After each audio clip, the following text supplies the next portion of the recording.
আসসালামু আলাইকুম। গতকাল ডেন্টা হসপিটালে আসছিলাম। বাইরে ভাই, হসপিটালের ভিতরটা এত বড়, দেখলে একদম মন জুড়ায় যায়।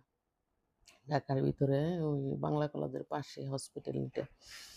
তে আল্লাহ যে মানুষকে হসপিটালে না নাই, এইটাই আমি সবসময় প্রার্থনা করবো। সবাই দোয়া করবেন কখনো হসপিটালে না আসার জন্য। হসপিটালে আসলে বোঝা যায় রোগী কত আছে আর কত কত প্রকার আছে। যারা আসলে আমরা হসপিটাল থেকে আমি বের হয়ে গেছি, আমার অনেক আপসেট ছিলাম হসপিটালের ভিতরে।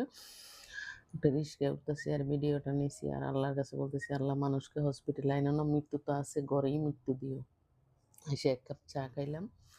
হাইয়াও আমার মাথা তো উঠেই যাইতেছে না। সবাই মনোযোগ দিয়ে ভিডিওটা দেখেন আর লাইক কমেন্ট শেয়ার দিয়ে আমার পাশে থাকেন। কিন্তু আশা করবেন আর সবসময় দোয়া করবেন আল্লাহ ঘরে রাইখো, হসপিটাল আইনো না। এইটাই দোয়া করবেন সবাই।